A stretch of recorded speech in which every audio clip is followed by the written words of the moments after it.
Hello बच्चों, स्वागत है आप सभी का हमारे YouTube channel biochem classes Prayagraj में। तो आज के इस वीडियो लेक्चर में हम बात करेंगे एल्डिहाइड और कीटोन का पार्ट 3 यानी लेक्चर नंबर 3।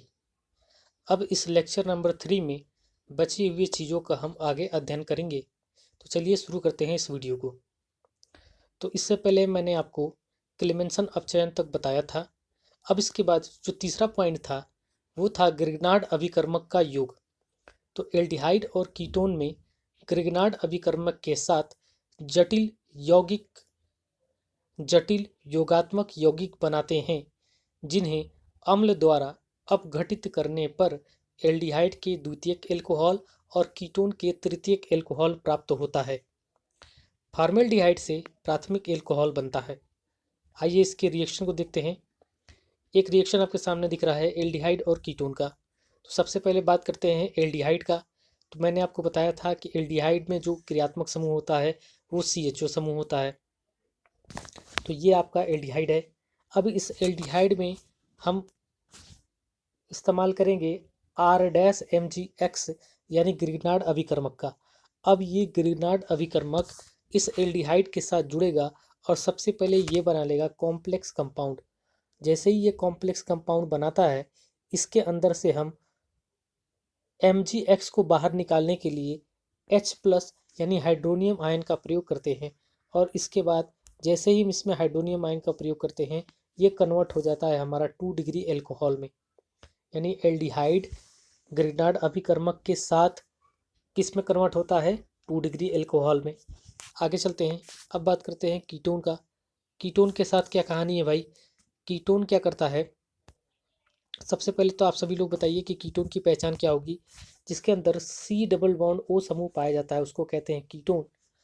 अब इस कीटोन का जो रिएक्शन है हम R-MgX ग्रिग्नार्ड अभिकर्मक के साथ कराएंगे। ये भी बनाता है आपका कॉम्प्लेक्स कंपाउंड। और जैसे ही ये कॉम्प्लेक्स कंपाउंड बनाएगा, इसके अंदर हम इसमें मिला देंगे हाइड्रोनियम आयन। और हाइड्रोनियम आयन के साथ ये रिएक्ट करता है और ये बना लेता है आप सभी का 3 डिग्री एल्कोहल।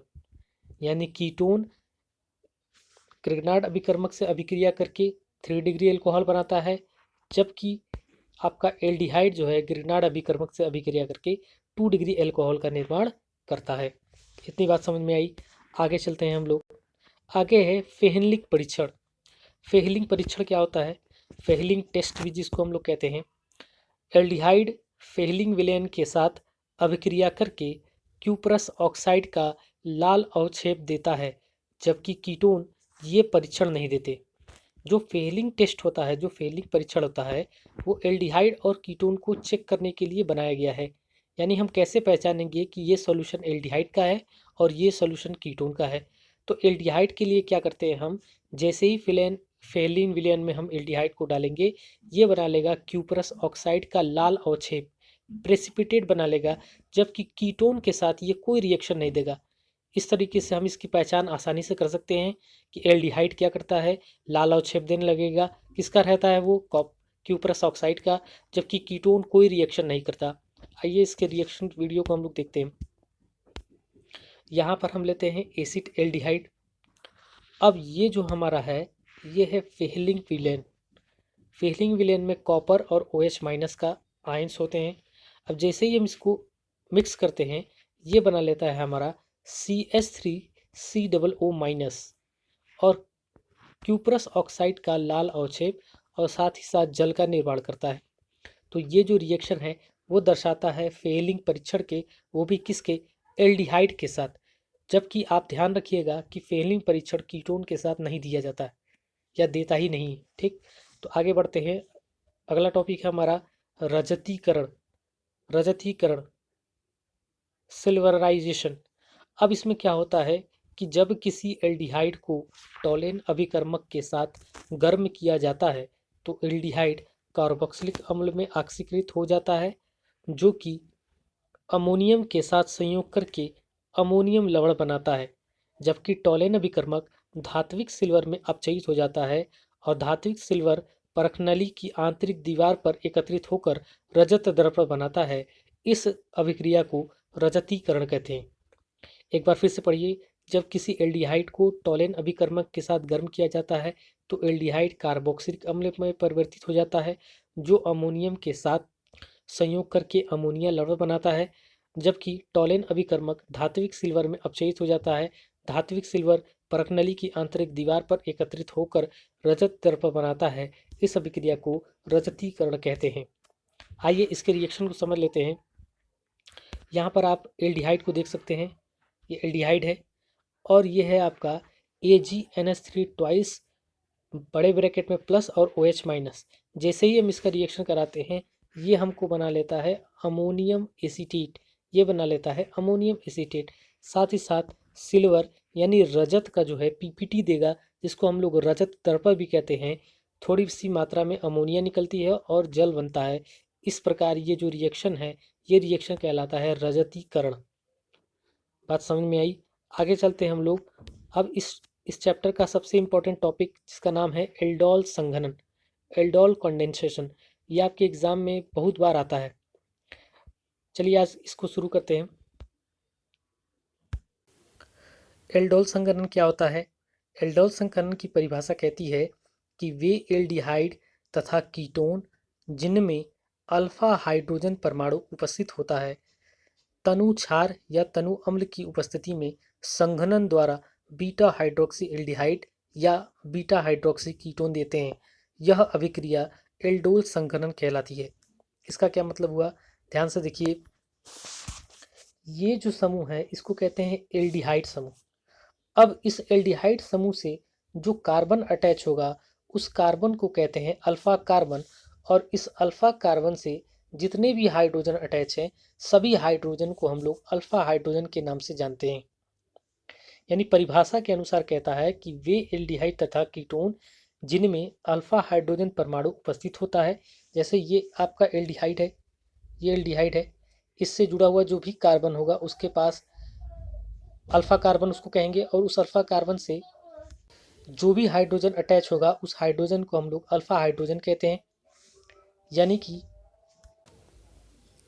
एल्डिहाइड समूह से जो भी कार्बन अटैच होगा उस कार्बन को अल्फा कार्बन कहते हैं, और उस अल्फा कार्बन से जितने भी हाइड्रोजन अटैच होंगे उनको अल्फा हाइड्रोजन कहते हैं।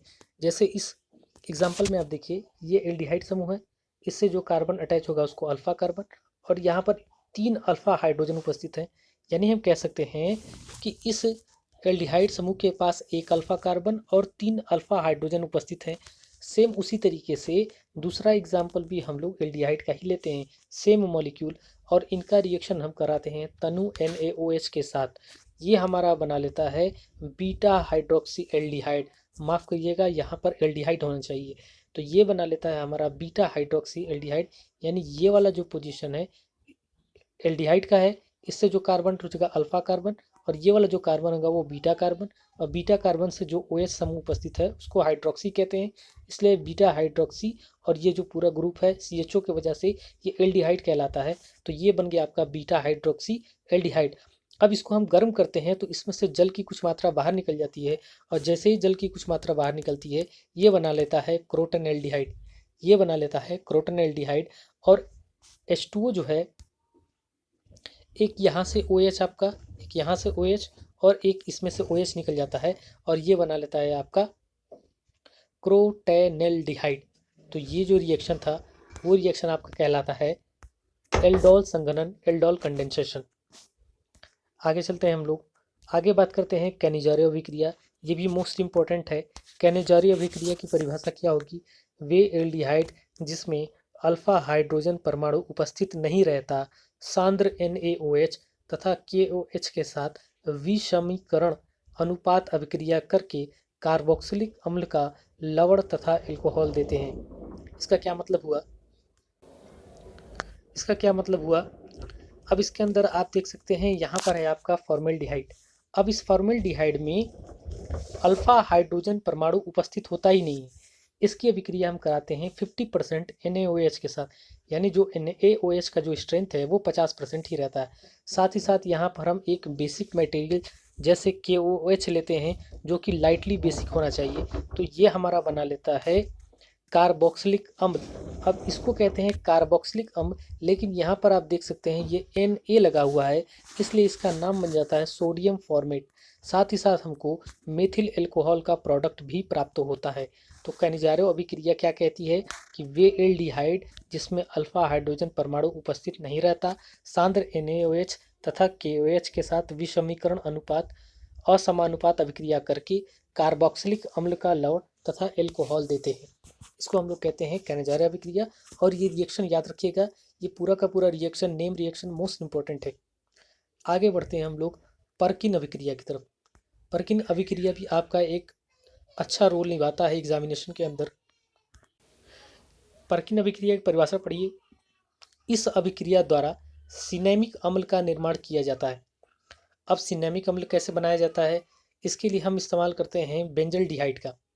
बेंजल्डिहाइड का फॉर्मूला आप यहाँ पर देख सकते हैं।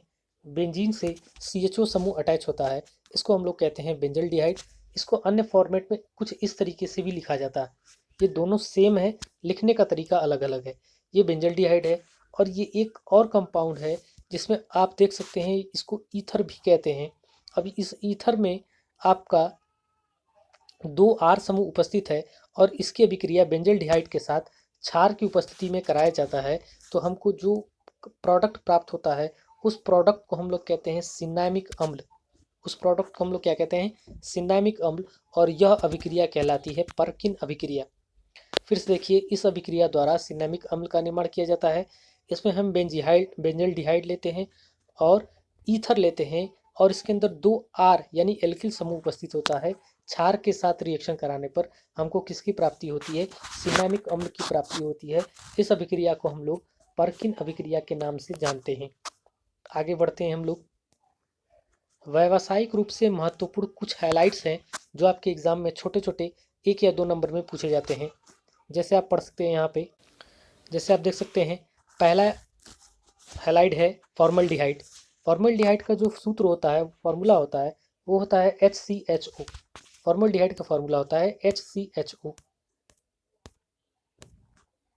अब इसको अगर ओपन करके लिखते हैं तो कुछ इस तरीके से ये दिखता है, H single bond C double bond O single bond H। इसको कहते हैं फॉर्मल्डिहाइड। अब फॉर्मल्डिहाइड का इस्तेमाल किया जाता है व्यावसायिक रूप से। तो व्यावसायिक रूप से फॉर्मल्डिहाइड का इस्तेमाल किया जाता है फॉर्मेलिन के रूप में। यानी इसकी परिभाषा क्या बनेगी, व्यावसायिक रूप से फॉर्मल्डिहाइड का 40% जलीय विलयन फॉर्मेलिन कहलाता है। इसका प्रयोग प्रायः चिकित्सक उपकरणों को डिसइंफेक्ट या निर्जीवाणुकृत करने में किया जाता है। आप कभी भी डॉक्टर या हॉस्पिटल में गए होंगे तो आप देखे होंगे कि जो डॉक्टर ऑपरेशन करते हैं, छोटे मोटे ऑपरेशन या बड़े ऑपरेशन जो करते हैं, वो जो चाकू कैंची का इस्तेमाल करते हैं, वो चाकू कैंची को डिसइंफेक्ट करने के लिए वो एक सॉल्यूशन लगाते हैं, रुई द्वारा उसको भिगाकर उसको पोंछते हैं। जैसे ही उसको पोंछते हैं वो डिसइंफेक्ट हो जाता है, यानी उस पर जो भी बैक्टीरिया लगे होंगे वो मर जाते हैं। बैक्टीरिया या प्रोटोजोआ या फंगस जो भी लगा होगा उस पर वो मर जाता है। तो जो दवा लगाई जाती है उस दवा को कहते हैं फॉर्मेल्डिहाइड। और फॉर्मेल्डिहाइड का जो 40% विलयन होता है उसको कहते हैं फॉर्मेलिन। बेसिकली वो जो सॉल्यूशन होता है वो फॉर्मेलिन का होता है और उसी का इस्तेमाल डॉक्टर करते हैं अपने इक्विपमेंट को साफ करने के लिए या डिसइंफेक्ट करने के लिए। अब हम बात करते हैं एसिटल्डिहाइड की। अब हम बात करेंगे एसिटल्डिहाइड की। तो एसिटल्डिहाइड का जो फॉर्मूला होता है वो होता है CH3CHO। इसको हम ओपन करेंगे तो कुछ इस तरीके से दिखेगा। यहाँ पर हो जाएगा CH3, यहाँ पर हो जाएगा C डबल बॉन्ड O और यहाँ पर हो जाएगा H। इसी को कहते हैं एसिटल्डिहाइड। एसिटल्डिहाइड का इस्तेमाल जो है निद्राकारी औषधियों के निर्माण में किया जाता है। इसका क्या मतलब हुआ, कुछ दवाइयाँ ऐसी होती हैं जिनको पीने के बाद आपको काफ़ी तेज़ी से नींद लगेगा। जैसे कुछ समय पहले कोरेक्स नाम का एक कफ सिरप आता था जिसको पीने के बाद काफ़ी ज़्यादा नींद लगती थी। इसलिए उसके अंदर जो मिलावट थी या उसके अंदर जो मिलाया जाता था उसको एसिटल्डिहाइड के नाम से जाना जाता है, जो कि हमको निद्राकारी औषधियों के निर्माण में सहायता करता है। आगे बात करते हैं, अगला टॉपिक है बेंजल्डिहाइड। बेंजल्डिहाइड क्या होता है, बेंजल्डिहाइड में जो एल्डिहाइड समूह होता है वो डायरेक्ट बेंजीन रिंग से अटैच होता है और इसका फार्मूला होता है C6H5CHO। और इसको अगर ओपन करके लिखते हैं तो वो कुछ इस तरीके से दिखता है। ये है C6H5CHO, इसको कहते हैं बेंजल्डिहाइड। अब बेंजल्डिहाइड का काम क्या होता है? यह रंगहीन तैलीय तथा बादाम की गंध वाला द्रव है। इसका उपयोग सिनामिक अम्ल बनाने में किया जाता है। यानी जो बेंजल्डिहाइड है इसका इस्तेमाल हम करते हैं सिनामिक अम्ल को बनाने में। अब हम बात करते हैं एल्डिहाइड और कीटोन में विभेद, यानी एल्डिहाइड और कीटोन में अंतर। तो इसको अंतर पहचानने के लिए हम कुछ टेस्ट करते हैं और उस टेस्ट के जो रिजल्ट है वो बताते हैं कि ये कंपाउंड एल्डिहाइड होंगे या कीटोन होंगे। जैसे पहला परीक्षण है Fehling villain. Fehling villain Fehling villain द्वारा, जैसे कि आप ऊपर पढ़ चुके हैं कि फेहलिंग विलेन द्वारा अगर हम एल्डिहाइड को टेस्ट करते हैं तो एल्डिहाइड हमें लाल अवक्षेप यानी रेड पीपीटी देगा, जबकि कीटोन के साथ ये कोई रिएक्शन नहीं देता। यानी कि फेहलिंग विलेन का जब आप परीक्षण करते हैं एल्डिहाइड के साथ तो वो रेड प्रेसिपिटेट या लाल अवक्षेप, जबकि कीटोन कोई अभिक्रिया नहीं देता। ठीक उसी तरीके से जब हम टोलेन अभिकर्मक का टेस्ट करते हैं एल्डिहाइड के साथ तो ये रजत दर्पण देता है, जबकि ये जो कीटोन है ये कोई रिएक्शन नहीं देता। तो एल्डिहाइड और कीटोन में अंतर ये समझिए कि फेहलिंग विलेन के साथ एल्डिहाइड लाल अवक्षेप, जबकि फेहलिंग विलेन के साथ कीटोन की कोई अभिक्रिया नहीं होती। उसी तरीके से टोलेन अभिकर्मक के साथ एल्डिहाइड रजत दर्पण देता है, जबकि कीटोन कोई अभिक्रिया नहीं देता। इस प्रकार यह आज का जो वीडियो लेक्चर नंबर 3 है यह हमारा कंप्लीट होता है और बाकी हम मिलते हैं नेक्स्ट वीडियो में। तब तक के लिए आप सभी लोग अपने दोस्तों में इसे शेयर करें और एग्जामिनेशन से पहले इसको ज़रूर पढ़ के जाएं ताकि आपके जो नंबर हैं वो काफ़ी अच्छे आ सके। तो मिलते हैं नेक्स्ट वीडियो में, तब तक के लिए जय हिंद।